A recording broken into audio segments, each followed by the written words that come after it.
Pernah kebayang nggak sih gimana satu pilihan etis yang kelihatannya kecil, satu keputusan aja itu bisa menyebar dan nentuin nasib sebuah perusahaan? Ini tuh kayak setetes air di kolam yang tenang. Riaknya bisa nyebar kemana-mana, jauh lebih besar dari yang kita kira. Oke, kita bedah lebih dalamnya. Seperti yang bisa kita lihat di sini, semuanya itu berawal dari intinya, dari dalam, kompas moral kita masing-masing. Terus, dari situ, riaknya mulai nyebar ke cara manajer ngambil keputusan, terus lebih luas lagi jadi tanggung jawab sosial perusahaan, dan ujung-ujungnya, dampaknya bisa sampai ke level global. Nah, inilah yang kerennya disebut efek riak etika. Nah, di pembahasan kali ini, kita bakal telusuri jejak Ria ini. Dari satu orang sampai ke panggung dunia. Biar kita benar-benar paham apa sih artinya jadi perusahaan yang bertanggung jawab di zaman sekarang. Nah, ini dia tantangan utamanya. Bayangin deh, satu perusahaan isinya bisa ratusan atau bahkan ribuan orang. Kan setiap orang punya kompas moral sendiri-sendiri ya kan? Pertanyaannya, gimana caranya nyatuin semua itu jadi satu standar etika yang jelas dan bisa dipegang bareng-bareng? Wah, ini visualnya kena banget ya. Jelas banget taruhannya apa. Di satu sisi, kalau iklim etika di perusahaan itu kuat, kerjaan jadi efisien, semua orang bisa kerja sama dengan baik. Tapi di sisi lain, kalau fondasinya nggak ada, wah, siap-siap aja deh sama biaya-biaya yang nggak kelihatan. Ada konflik di dalam, dan yang paling fatal, kepercayaan publik bisa hancur lebur. Oke, jadi intinya gimana? Walaupun nilai-nilai pribadi kita ini beda-beda, kan dipengaruhi keluarga, budaya, macam-macam, solusinya ada di kode etik tertulis. Ini semacam buku panduan gitu yang nyiptain standar perilaku yang sama buat semua orang di perusahaan. Jadi, bahasanya sama, nggak beda-beda lagi. Oke, tadi kita udah ngomongin apa itu etika perusahaan. Sekarang, kita geser ke gimana caranya. Coba deh posisikan diri Anda sebagai manajer. Lagi pusing nih dihadapkan sama pilihan yang susah, yang serba abu-abu. Kira-kira ada alat bantu praktisnya nggak sih? Biasanya nih, konflik etis buat manajer itu muncul di tiga area utama ini, yang kadang saling tumpang tindih. Pertama, urusan sama karyawan, soal privasi atau keputusan berat kayak PHK. Kedua, soal loyalitas ke perusahaan itu sendiri, misalnya gimana caranya biar nggak ada penyelewengan dana. Dan yang ketiga, hubungannya sama pihak luar, kayak pelanggan, supplier, dan lainnya. Coba bayangin lagi, Anda ada di posisi itu, ditekan dari kanan kiri. Gimana caranya biar yakin kalau keputusan yang kita ambil itu benar-benar etis? Nah, tenang. Untungnya, ada loh kerangka berpikir yang bisa bantu kita. Dan ini dia kerangkanya. Anggap aja ini kayak checklist super ampuh dengan 4 pilar buat ngetes keputusan apapun. Yuk, kita kupas tuntas satu-satu. Pilar pertama, utility atau kegunaan. Pertanyaannya simpel, apakah tindakan ini ngasih manfaat paling optimal buat semua orang yang kena dampaknya? Jadi tujuannya itu memaksimalkan kebaikan dan meminimalkan kerugian buat sebanyak mungkin orang. Selanjutnya, rights atau hak.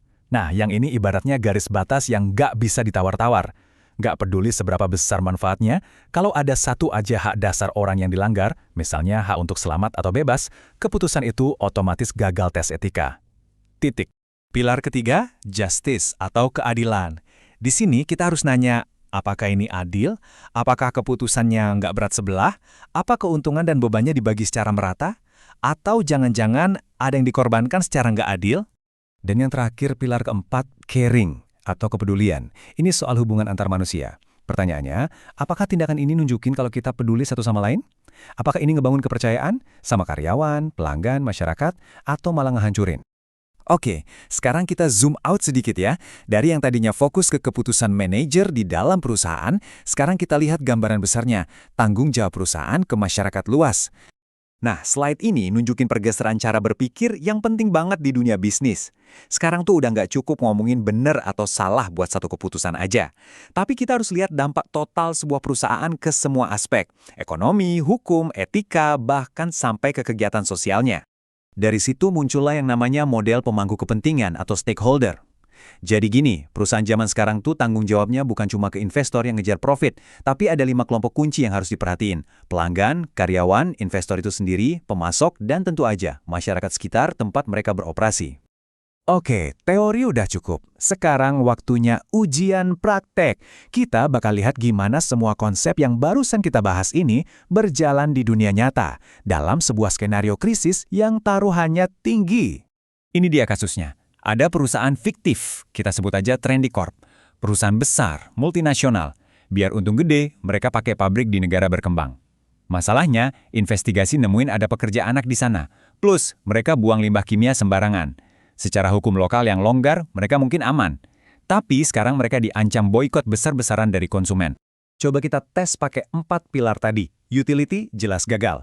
Keuntungan sesaat nggak sebanding sama kerusakan lingkungan dan sosial. Rights atau hak, gagal total. Mempekerjakan anak itu pelanggaran mutlak.